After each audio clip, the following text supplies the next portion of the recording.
abakobwa bubu udasenze yo gukora mu jisho mu ijoro rya mbere udasenze we utekereza umuntu ukubwira ngo tashaka mama wawe ibaza imyaka mama wawe yaragutwita arakubyara mama wawe ngo tagushaka ngo tamushaka ubatunze bose ariko mama we yoba mu rugo iwawe ukazorinda umushingura ngo mama wawe uwo muntu ukamuzana mu rugo mukabana akakubyarira abana afite izo ngengabitekerezo byo kuba mama wawe atoba mu rugo none natanga ubu ngubu mfite nimero 6,000 zanzuka message 1,000 kandi sindasanga message ngo turagukumbuye unsengere mukozi w'Imana cha kibazo carakemuse akabaragiye akaza tekereza ukuntu nigeze 2019 kutaguhindura nimero hindura simukadi ngonje gusenga Imana irambwira ati se uzuko wigeze gusengera abantu ngo baguhamagare ndabyibutse tugenda ugarure nimero ndamusengera musengera ibizazi bitanu sengera abana be nsengera abuzukuru be nsengera abuzukuruza be ndabasengera kubita karande y'abahiga yose ndayikubita ngira amavuta mu rugo ndayikubita karande yisha abantu zuko karande ziganiriza abantu kamubwira ngo tiwokira ntiwogira ubushobozi ntiwotunga indege kofi karande zigusubiza iri iwanyu ikakubwira uburyo wagenze isereri kandi ubusigaye ucerehweshwa kubera ibirato ngo ndambara iki karande yakenge karande kakubuza amahoro ndayikubita ndamusengera mfata muri umunawe wa kabiri uwo muhungu aza kubagana kagira none ntagufwa afite sesha uri plastic bijya bintu ba Spiderman bazakora byose ntangira ucyo nkabona arabikoze none naratangaye no muhungu ndamusetima ubu burara ndabukubisinyuka mibi ndayirimbuye mu izina rya Yesu Kristo uyu muhungu utamukijije akingana gutya ko yokubita umugore akamwica ndamusengera ndamusengera nsengera abana be ndasenga ikizazi ngasengera abuzukuruza ngasengera kutuvivi kabasabira iherezo ryiza nkabasabira kuramba umbuye kuzareba na Yesu amen amen hari abantu bagihagaze hanze barahari protocol bo kwinjira bagahagararamo imbere nibyo byiza aho guhagarara hanze ndabona babigira inyuma ninkaho baje bafite kuguma hanze twahabonye twese dusome Luka 18 umurongo wa mbere umusomyi mwiza nadufashe 18 umurongo wa mbere Pastor Noah dufashe 18 umurongo wa mbere kumbuye kuzarebana na Yesu tutagitandukana kumbuye Imana nkumbuye abera nkumbuye bamusozi kumbuye Imana nkumbuye abera nkumbuye wamusozi mwiza aho ni wabera bantegererejewe kumbuye kuzarebana Clarinde dome la cache o enangani ya shibre tatalanda scaride desa gloria e vive kila crode de prejino wala kumbuye kuzarebana na Yesu tutagitanduka somada tumabwiza ko 18 umurongo wa mbere ego aravuga ngo abacira umugani wo kubigisha uko bakwiriye gusenga iteka batarambirwa abacira umugani wo kubigisha uko bakwiriye gusenga iteka tibarambirwe iteka infinitive iteka ngo kuva he na he ni burundu aho niteka aho arababwira ati hari umucamanza mu mudugudu umwe, muri quartier imwe hari umucamanza utubaha Imana ntiyite ku bantu. ako murumva uwo muntu yeme ngo tuyubahaga Imana bavandi turi kumwe. Hari igihe mwotegereza ngo aratinda nkaja kwicara ngo tiyubahaga Imana n'abantu ngo tabite uko yakoraga uko yitaga umuntu utarubahaga Imana tiyite no ku bantu yariki sinzi aho simbizi. Muri uwo mudugudu hari umupfakazi, kandi muri uwo mudugudu hari umupfakazi. Aramusanga aramubwira ati ndengera ku mwanzi wanje. Yabona wakagira Imana we gira ico ukora ku mwanzi wanje. Amara iminsi atemera aho, ariko aho ageze aribwira ati nubwo ntubaha Imana kandi sinite ku bantu, ariko kuko uyu mupfakazi anduhije ndamurengera ngo adahora azi iminsi yose akandusha. Amen. So aho kirundi da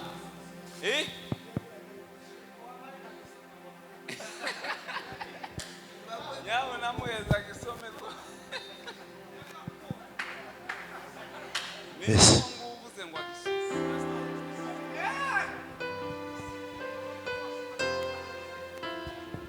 Kirundi cyavuze ngo yego abakira umugani wo kubigisha ko bakwiye guhora basenga ntibibagirwe. Arababwira ati mu gisagara habayeho umucamanza adatinya Imana ntagire isoni ku bantu. Ako kantu aho muri ico gisagara hari umupfakazi aza kuri we kenshi aramubarira ati cira urubanza runkiza umwansi wanje. Amara iminsi atemera, ariko hanyuma aribwira ati naho ntatinya Imana kandi singira isoni z'abantu, ariko kuwo mupfakazi angoye ndamucira urubanza rumukiza ngo ntiyame aza iminsi yose akanzigiriza. Amen. Numva bibiri ijambo ry'Imana ndasoma kuri 3. Muri uwo mugi hakaba umupfakazi wahoraga aza kumubwira ati kiranura n'undenganya. Uwo mucamanza akabyangirira nukuvuga ngo yakazabyanga bishatse akabyangirira. Arimo agafraza stati turayivumbuye pi. Iyi niyo stati tuvumbuye. Uwo mucamanza akabyangirira. Hahita igihe ageze aho aribwira ati nubwo ndatinya Imana bwose kandi singire n'uwo nitaho, ariko uyu mupfakazi arandembeje. Reka urubanza rwe nduce rurangire kugira ngo ye gukomeza kuza kumena umutwe.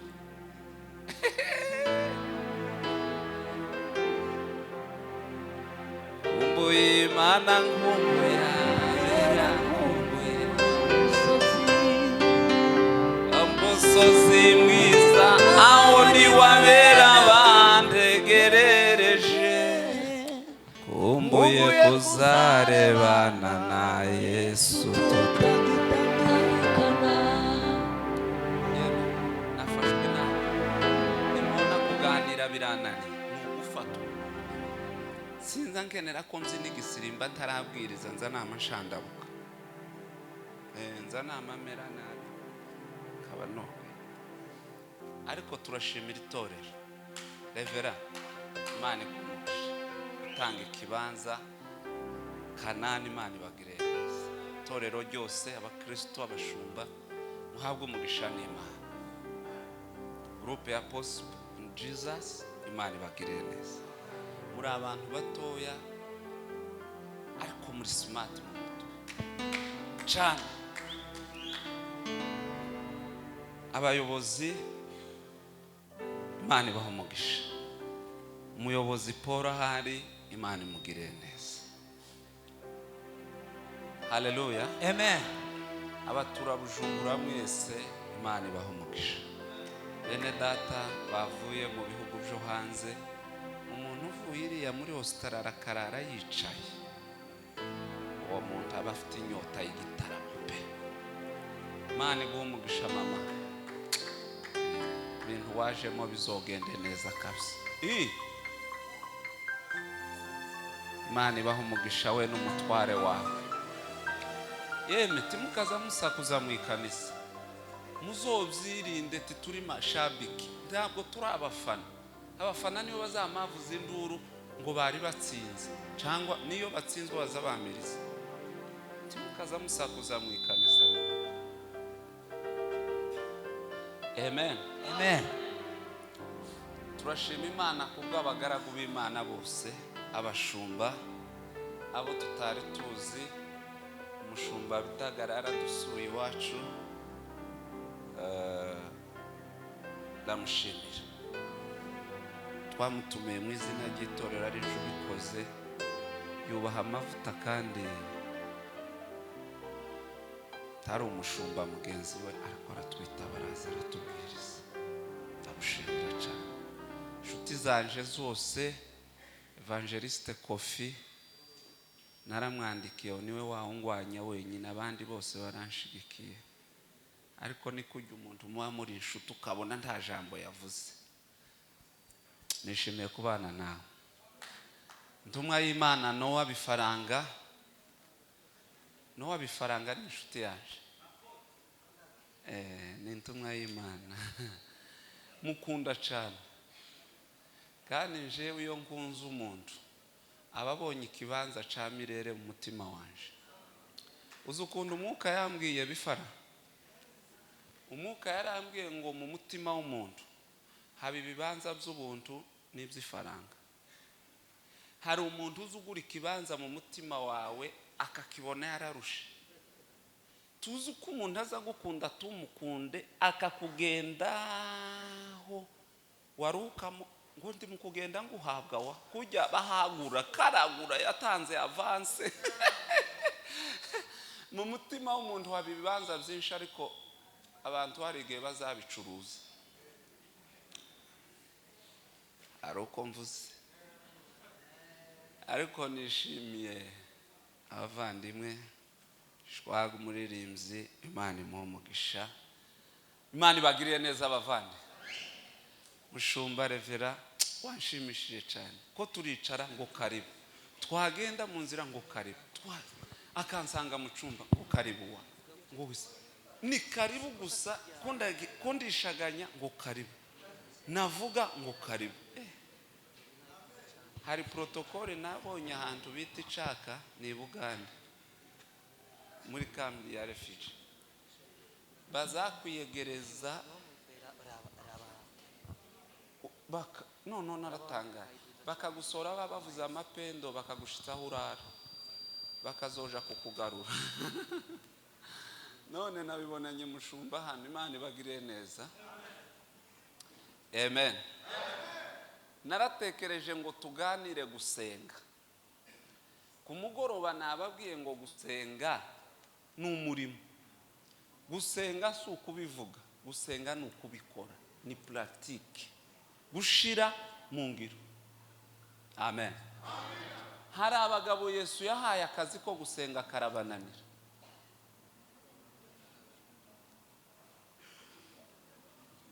Semeni haleluya.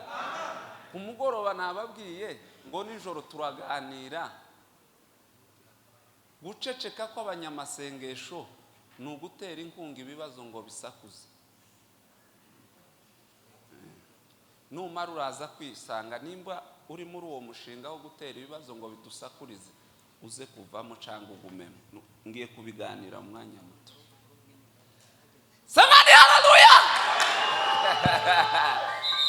Yesu ngo azamuka umusozi n'abagabo batatu, Yohana, Yakobo na Petero ngo baja gusenga mu gashamba k'Igetsemani. Yesu yarimo abasezera, ariko iryo jambo ryarandangaje.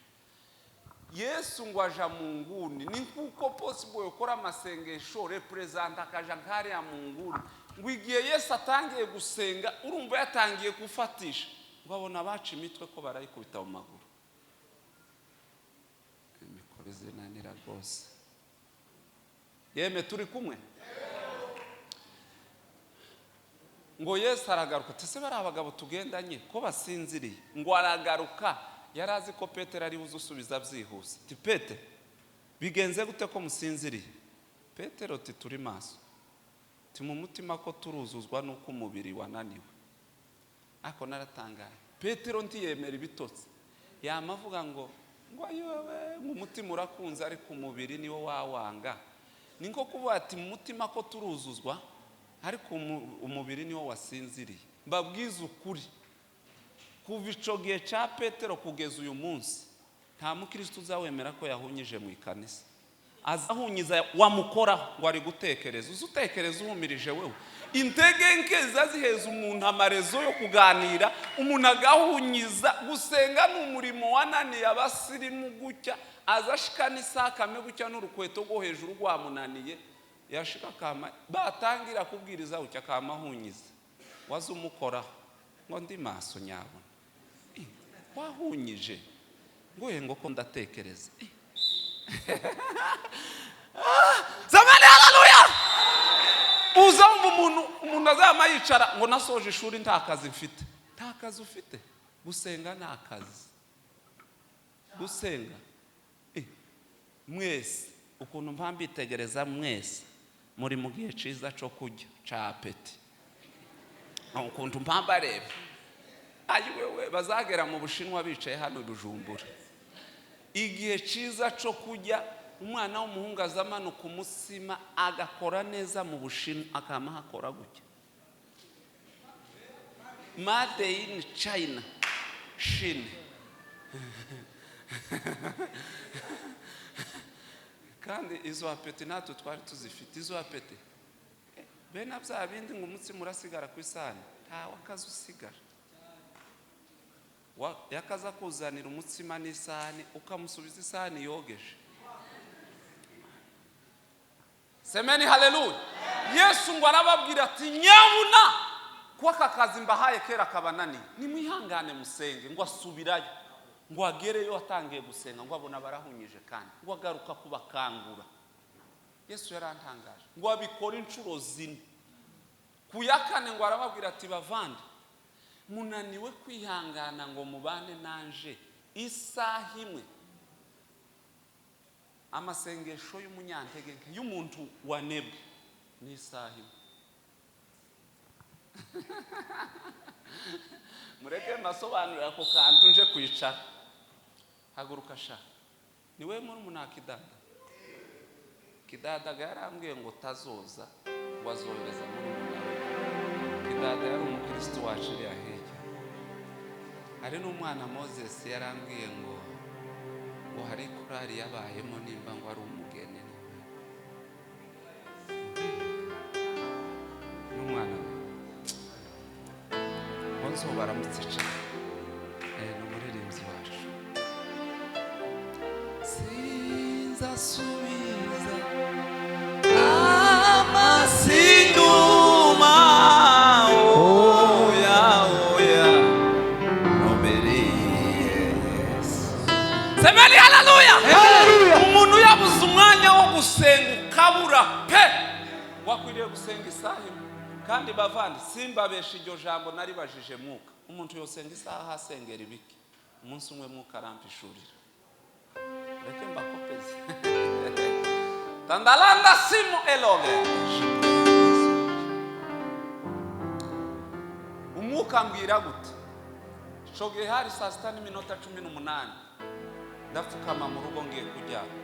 Shoge nari mfite abana 3 b'abahungu. Ndasenga uhimbazwe ko watwirijeho watugiriye neza n'ukuri. Tubabariye gukiranirwa, twuzuza imbaraga zidufasha gukiranuka.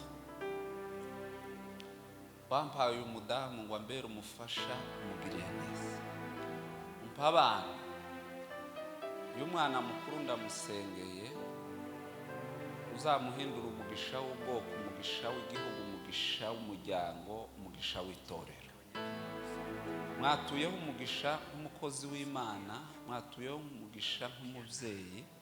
Uzamuhe gushaka umwana w'umukobwa utazomugora, azobyara abana benshi, wungura umuryango, uzoshigikira umuhamagaro we, uzomuheze kwiga, asoze ishuri, abe umuntu ukomeye. Bavandi mwikirize muvuge ngo amen. Ndamusengera, musengera ibizazi bitanu. Sengera abana be, nsengera abuzukuru be, nsengera abuzukuruza be, ndabasengera. Kubita karande y'abahiga yose ndayikubita, ngira amavuta mu rugo. Ndayikubita karande yisha abantu. Uko karande ziganiriza abantu ikamubwira ngo tiwokira, ntiwogira ubushobozi, ntiwotunga indege. Kofi karande zigusubiza iri iwanyu ikakubwira uburyo wagenze isereri, kandi ubusigaye ucerehweshwa kubera ibirato ngo ndambara iki. Karande yakenge, karande kakubuza amahoro. Ndayikubita ndamusengera, mfata murumuna we wa kabiri. Uwo muhungu aza kubagana kagiraho none ntagufwa afite, sesha uri plastique. Bijya bintu ba Spiderman bazakora byose nkangiraho cyo nkabona arabikoze. None naratangaye n'uwo muhungu. Ndamusetima ubu burara ndabukubise imyuka mibi ndayirimbuye mu izina rya Yesu Kristo. Uyu muhungu utamukijije akingana gutya ko yokubita umugore akamwica. Ndamusengera, ndamusengera, nsengera abana be, ndasenga ikizazi, ngasengera abuzukuruza, ngasengera kutuvivi, nkabasabira iherezo ryiza, nkabasabira kuramba. Ngongere kuwa gatatu numva umugore arababyukije ngo baje ku ishuri. Babwiza ukuri saa 12 mbanza guhagarika amasengesho, nja kureba nyina w'abana. Tesewe karande zose nkubise ni wowe zigiyeho. Tese kubera iki kuravuza abana mbansenga amasengesho yo kuryama saa 6? Arambwira ngo warondogoye mu masengesho bwakeye. Tarasengera bene mama, ntarasengera bantagawa ba Felix dukorana baguyereka bavuga butumwa tuzatugenda, ntarabasengera, ntarasengera abakristo tubana muri Zion. Ndatekereza ati siku ba revera bafite bari abakristo bazabona umwanya wo kuryama, nanje nawe ubuze.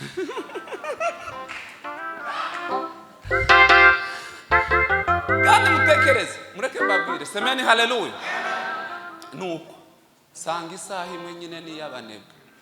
Mwumve nje wasengeye itorero nyoboye imbere revera, njewe mfite itorero nyoboye imbere mushumba kizigenza. Ntawe uzuvuga muri iryo torero nza mvuga ngo amena, bose bakikiriza ngo amena kabiri, kandi ntijyocikamo pipi ntawogenjeje anti waricamo cyangwa ngo bazorihindura stati ngo bazoritwara. Oye tawi nza ndisengera, nimba hari ikintu kiza kindiza nigihe mpa nsengera umuryango wawe, kandi ukomba bwiza ukuri kw'Imana. Semeni haleluya. Kandi abantu benshi bazi ngo inshingano ngo nibwo umuntu asenga, ariko wowe ufite inshingano zo kusengera y'amaso yawe kugira ngo azarebe ibikwiriye, n'aya matwi yawe ngo azayumva ibikwiriye. Amaso yakunaniye uzureba ugakurikiza, ukaba wohengama imitsi y'ijosi wawe ureba. Amaso yarakugoye ngo ese ngubwo bavuze barevera ngo iyo yosengera iki, wosengera iki? Ayo maboko yawe azakorakora yagowe. Gusenga ni akazi kananiye abantu benshi. Gusenga abantu batunze nimero z'abantu babasengera, ariko tibatunze nimero z'abantu boza kujya iwabo. Nababwiye ku mugoroba, yewe ku cyumweru muzoze n'ukuri dusangire. Oyaye kofi nyabu na muzodusengere, kubwiza ukuri kw'Imana. Hari igihe muba mufitiye ahamuka, hari igihe gusa tubaganiriza tukababwira ko twabasengeye, kandi tuba twasenze muri rusange. Igihe kimwe 2012 twiga hari Bukavu Nguba, twigaga kuri Seipe Université du B. Seipe niho twigaga. Ico gihe nari mfite telefone ya Nokia, kakaza kakamabuto wakatsa gutya kama kazana ibiganza bibiri bikama biramukanya gutya. Niko nari mfite simukadi ya Tigo. Ico gihe Tigo yari igezweho yakaziduheza promotion ya saa sita kugeza twaka tujya ni na message igihumbi ukandika wari ukagira amabavu be nakubera toto. Ico gihe nimara n'umwaka nta muntu urampamagara, ari njuzu uhamagara gusonkeneye. Hanyoberaho umugabo umwe yamampamagara ngo Damascene, ti Damascene. Umwaka mfite nimero, mfite telefone umunyeshuri wa kaminuza irimo line zibiri, ntawe uzumpamagara. Ayi wewe ariko Imana izitreninga abantu, Imana izitreninga. None natanga ubu ngubu mfite nimero 6,000, zamzuka message igihumbi, kandi sindasanga message ngo turagukumbuye. Unsengere mukozi w'Imana cha kibazo carakemutse akabaragiye hakaza. Tekereza ukuntu nigeze 2019 guhindura nimero, hindura simukadi. Ngonje gusenga Imana irambwira ati se uzi uko wigeze gusengera abantu ngo baguhamagare? Ndabyibutse, tugenda ugarure nimero bazaguhamagara. Gusenga no murimo, gusenga. Mureke mbabwire, bya bibazo byose biri mu rugo iwawe uraza gusanga uri umuterankunga. Abantu mudasenga muri abaterankunga, bibazo bizabisakuza mu rugo. Semeni haleluya. Kintu cyambere, iyo umunyamasengesha cecetse abahaye ibibazo agatuti. Ubuhaye intebe ibibazo mu rugo rwawe, ubuhaye intebe ibibazo mu bugingo bwawe, mu mubiri wawe bisakuze. Imana ihamagaye umuntu, harakana kagakobwa kagasirimba mwakabonye. Gaho garuka mama, wini ari hehe? Kagakobwa kare. Beti, wino mama, wini. Gaho ya padesha, wini. Abandi mwicara, wino ya pade.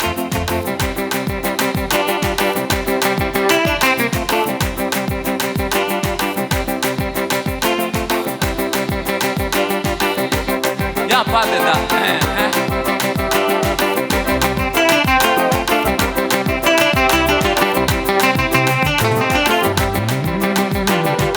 wino.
Semeni haleluya. Sema haleluya. Nashaka kubabwira iki? Uyu mwana mwonye ukuntu dusirimbye. Uyu mwana turanganya intambara, ko turagwana intambara imwe, uko bamuhiga niko bampiga. Satani, semeni haleluya. Satani ntaza yemera kuko amasengesho akomeza kubundikira amasezerano yacu. Satani ntaza yemera kuko amasengesho yacu agoma gufurubira kugira ngo akomeze yubure za mbuto zatinze kumera mu butaka. Satani banasifiwe sana, azabwira umuntu ngo amasengesho yawe ntaho yageze, ariko akaguheza ibyiringiro byo kwizera amasengesho wasengewe n'uwundi. Ako kantu murakumvise? Satani uzukubwira ngo amasengesho yawe ntaho ageze, ariko akumva kuko yo wasengewe n'uwundi ari afite imbaraga, kandi kuriya ntawo gusengera amasengesho angana n'ubukene ukeneye amasengesho. Esa ukantu karumvikanye? Nta muntu wo gusengera amasengesho angana n'ubukene ufitiye amasengesho usibye wowe. Semeni haleluya. Muzamutekereza ngo nimba umuntu ashobora gutera ikigori akacizera no. Mama wa Nuwa yakazaja mu murima mu bijomba agatera indete zitatu z'ibigori batavuganye batigeze baganira, akamata akamayizera kuko bimera, imvura izogwa ikabimeza, akazamuka kababi koroshe tatekereze ko kazovunika, akizera ko kizoba umwagi kikabi umuheko kigaheka imiheko itatu. Ariko umuntu akananirwa kwizera Imana ku ijambo bigeze bavugana. Semeni haleluya. Umuntu akananirwa kwizera Imana ku ijambo yamubwiye, ariko akizera imbuto yateye mu butaka batavuganye ko izuyira. Haleluya. Kandi Imana nziza yemera kuko amasengesho yawe agira imbaraga utaragera mu butayu. Mu butayu iyo duhagurutse twatuja mu bwami bw'Imana, Imana iziducisha mu butayu, yarangiza ikaduheza akabage, agashakoshi tugendana, karimo inzara, karimo ubukene, karimo ubuzima bubi, karimo igisuzuguriro, karimo icangiro. Umvishije ishakoshi tuzadutwara kofi, umvishije ishakoshi tuzadutwara data. Iyo gusika iduhamagara iziti duheza agashakoshi karimo inzara, nitwo tuntu two kwifashisha mu rugendo. Ariko Imana yarantangaje. Semeni haleluya. Ikareba mu kizamini cyitwa inzara nimba utohura n'amafaranga bateretse ku buryo woyiba kubera inzara ufite. Kandi uzi uko igihe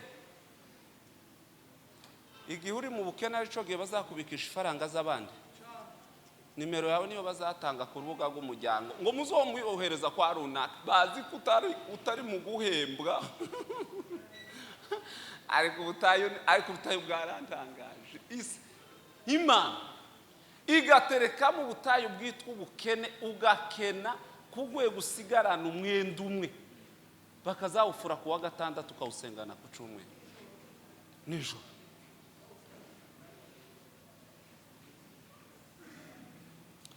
Amen. Ahantu bamwe kofi umuadeperi yarafashwe turi Kayonza ya 2016. Ico gihe kubona 200 ibiceri byari ibibazo. Yamasimbuka amambwira ngo uzoza ugenda n'indege nka kujya umuntu azagenda natwegera. Ndabati kuva nagenda sindabona umuhungu wahamutse nk'uyu.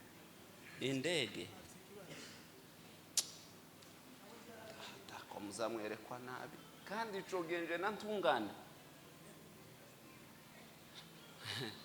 Twakaza tureba gutya.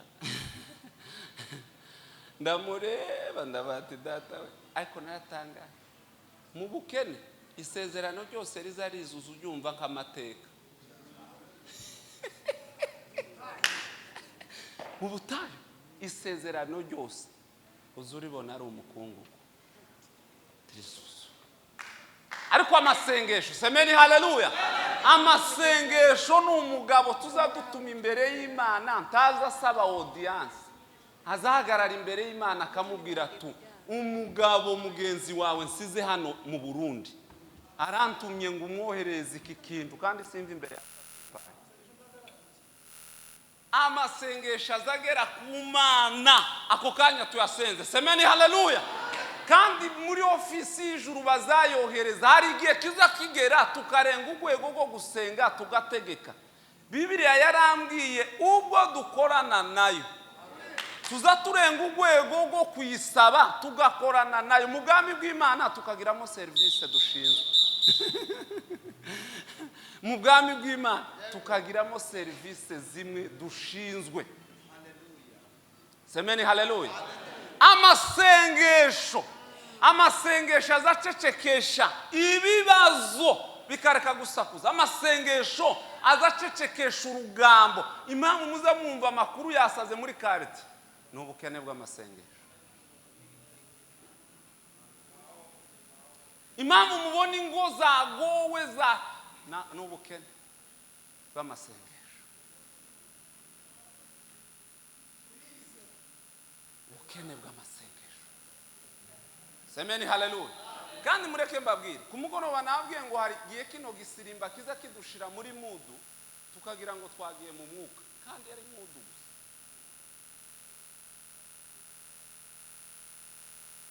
Umukungari giye gufata ukadukubita muri mudu, kandi mureke kuntu mwahoshe neza. Semeni haleluya. Gusenga kuza kunanira umwana w'umusore urangije kaminuza wariye agahaga, ariko iminota 5 yo gusenga akayinanirwa pe biturugero. Hari umwana w'umuhungu twararanye areba TikTok kugeza studio nzajya amasaha yanjye kujya muri saa.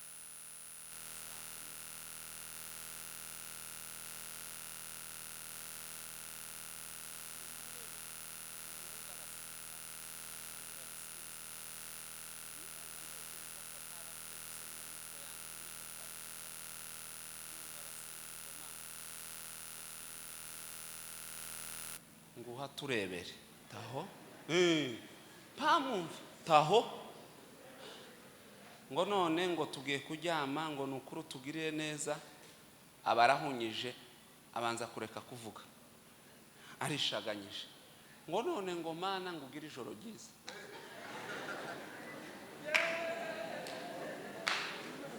N'aya matwi yanje mpamumva mukoraho. Tese we wageze mu ijuru buzabwira umuhungu wa yatebye TikTok yasetse yahwereye, ariko gusenga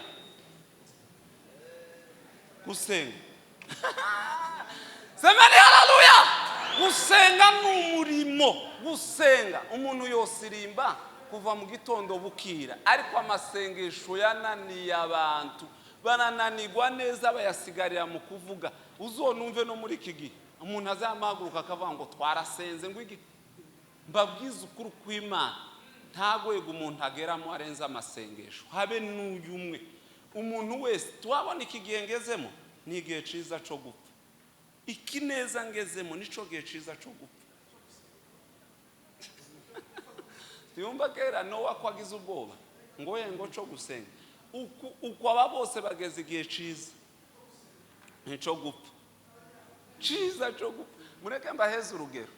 Kuriya nta muntu utari mu kigero ciza cyo gupfa. Umwana azavuka, ureba umwana wa mbere ukunda abavyeyi baba bamutegerezanyije imbabazi, Imana ikamutwara.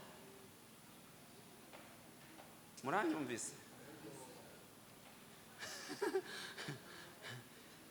Hari ako kibuga nababwiye ngo Imana iza buri munsi, ihamagara buri munsi.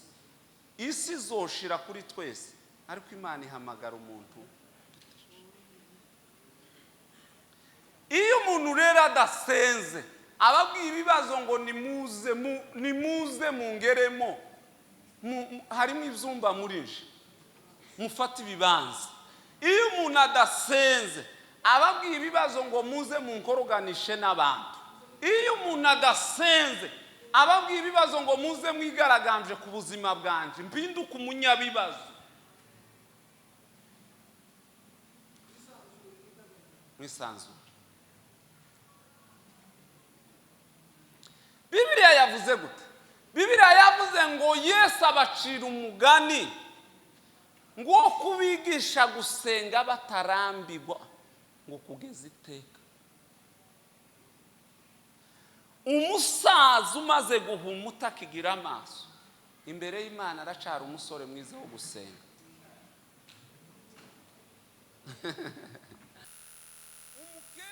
umukecuru wawe utakimenya gutunganya igitambara, abayumbe babasirimba batabifite, bareba gusa ko yahengetse igitambara kubera intege nke ngo yararutse. Wa mukecuru aracari inkumi imbere y'Imana mu masengesho.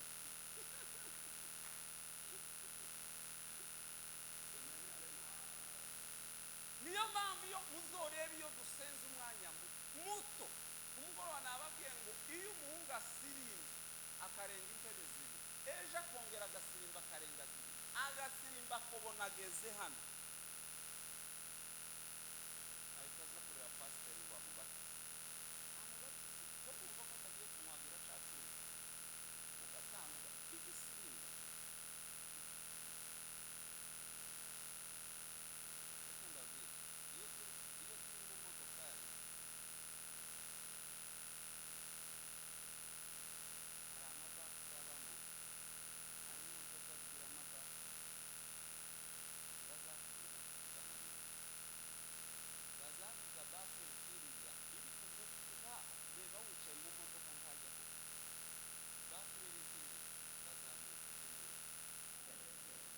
Baba kanjije ibihuru iwe nimba azayumvira muri santimetero 100, nimba kuri metero 100 ngo ntibazabu mukamenye kugahwera ukazisokamo. Amasengesho turayakeneye. Amasengesho ni umurimo uzi ukora imirimo yose ariko usenge. Kumbuye Imana, nkumbuye abera, nkumbuye wa musozi mwiza, aho niho abera bantegerereje. Kumbuye kuzarebana na Yesu tutagenda. Ima yizera ijambo umuntu w'umugabo avugiye imbere yayo, ikamutega ko azoritimiza kuko yarivuze atagiye inama n'Imana.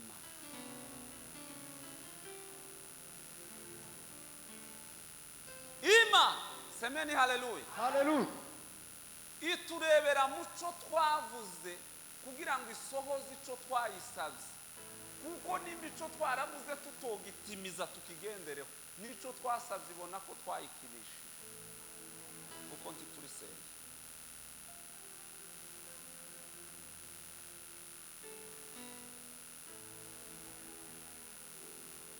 Semeni haleluya. Niyo mpamvu uzorebe mu rugo wopanga ibindi ariko umwanya wo gutongana tuzi upanga ariko ubaho. Mu rugo gani kureshanje. Mu rugo uzugira buki dafari rigahanuka kuko iyo mutonganye n'umugore mwamwubaka, hari igitafari riba rihanutse rikikubita ku mwana. Mu rugo ni kureshanje. Ico bita mu rugo zukubaka nukuba uzumva aba bagabo bamwe ngo tiyotongana n'umugore timubana, ntawo bana n'umugore bata ayi wewe. Zanumva abahungu bamwe babwira abakobwa ngo nukuri ngo iyo ntarakumva sinoge, kandi kuyari ibinyo byose biri mu nzu yabimaze ngo tiyoge. Umwana w'umukobwa w'igifu akamavuga ngo inyanuku. Umuhungu yari ibase y'amandazi yo yiriwe.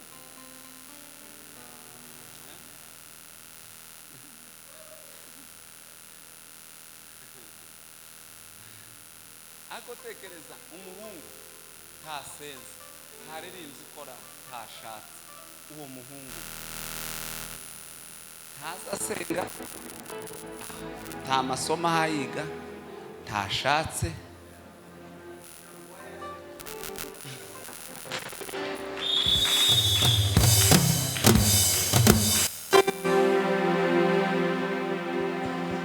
kumbuye kuzarebana na Yesu tutagitandukana kumbuye kuzarebana semeni haleluya musenge mufite akazi ko gusengera ingo zanyu mufite akazi ko gusengera abadamu mutarabona abana b'abakobwa bubu udasenze yo gukora mu jisho mu ijoro rya mbere udasenze we utekereza umuntu ukubwira ngo tashaka mama wawe ibaza imyaka mama wawe yaragutwita arakubyara mama wawe ngo tagushaka ngo tamushaka ubatunze bose ariko mama we yoba mu rugo iwawe ukazorinda umushingura ngo mama wawe uwo muntu ukamuzana mu rugo mukabana akakubyarira abana afite izo ngengabitekerezo byo kuba mama wawe atoba mu rugo kandi ba mama wacu nibo barozi bonyine banye nibo ntibaza baro turashambura ayi wewe undi gani nshaka sinkazugaro reka mvugire ryonyine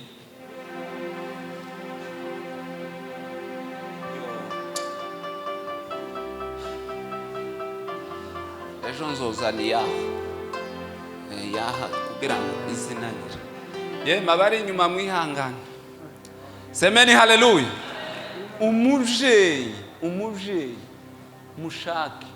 mushake mukiri bato babahaze mufite imbaraga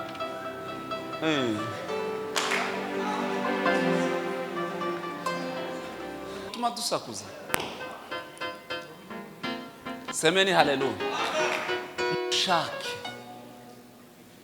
mugifite imbaraga munasenge mugifite imbaraga mbabwiza ukuri sinababwiye ko ndi umusore nkama ni umusore nkama ndacafite imyaka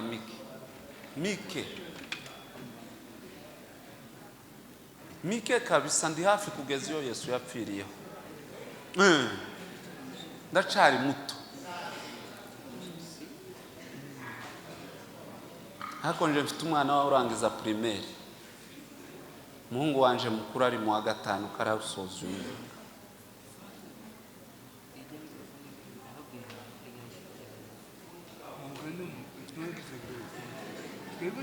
oya mureke gusakuza mureke ubwo nushaka ufite nk'imyaka yanje ibaze igihe uzobyarira umwana wa mbere akaja ku ishuri uruhara ruzoba rugeza aha neza uzi kurera umwana wawe ngo wawe urera umwuzukuru ukazurera umwana ngo wawe urera umwuzukuru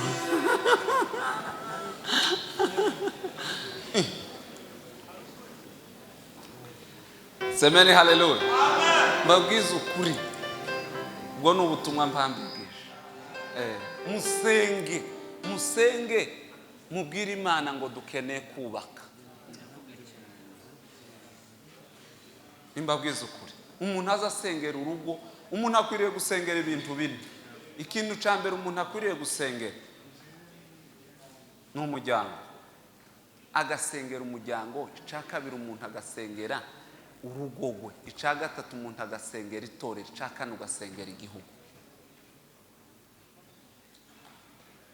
cyane igihugu kagisengera Mana abayobozi bacu bagirire neza baturongoye ubahe umugisha ubahe kuramba ubahe kumererwa neza ugasengera abavyeyi Mana abavyeyi bagirire neza abavandimwe bareke gukenyuka ukabasengera warangiza ugasengera urugo rwawe itorero rikomeye karisabe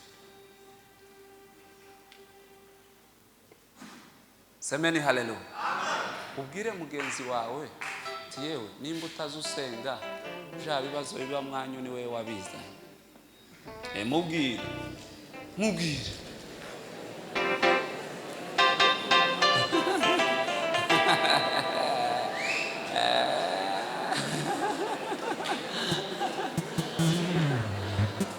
Nimugaruke, semeni haleluya. None mubwirane tiyewe nyabuna tukazoheza ibibazo mu rugo ngo bisakuze. Ngaho mubwire tukazemerera ibibazo ko bisakuza mu rugo. Ubwo rero uramubwiye ngo senga wongere usenge. Senga wongere usenge. Usenge wongere usenge. Ufata umwanya wo gusenga wongere usenge. Semeni haleluya. Nimba umuntu amasengesho ye mbabwiza ukuri kose, nimba amasengesho yawe ataragera ku rwego yohahaza umubiri, ngo awuhahaze umubiri wawe uzuvuga ngo nda uyu munsi ndiyiriza, umubiri uvuge ati ni ukuri turagushigikiye. Uza abantu bazavuga ngo turiyiriza hano akabyuka kujya saa 10, nibo benshi. Akazajya saa 10 nubwo butaraca ngo rekanye, butaraca ngo rekanye ngo wewe umubiri ugishoboye uzubasha ukarambikaho abandi biganza ngo ayo masengesho arakora yarananiwe gukora umubiri wawe. Azobanze yemeza umubiri wawe nawemeza. Nukuri kose ico uzasengera cyose kizuba.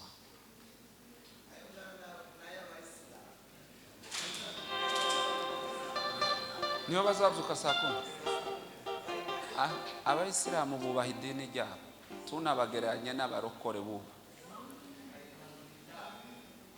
Ariko nimba umuntu yonanirwa gukora amasengesho y'amafungo, inzara ikamurembya akagera ku rwego rwo kuba yojya saa 10 z'ijoro,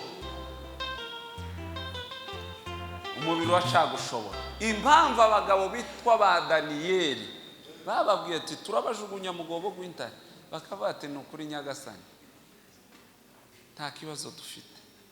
Nuko umubiri wabo bari barawuhahaje n'amasengesho ugera ku rwego rwo gushigikira ibitekerezo gusaba zanyi. Abagabo turabata mu muriro timudushiremo gusa nico. Semeni haleluya. Nimba amasengesho yawe ataraguhindura wowe, jureka kubesha abantu, musenge kugira ngo ducecekeshe ibibazo. Mwakira ijambo ry'Imana.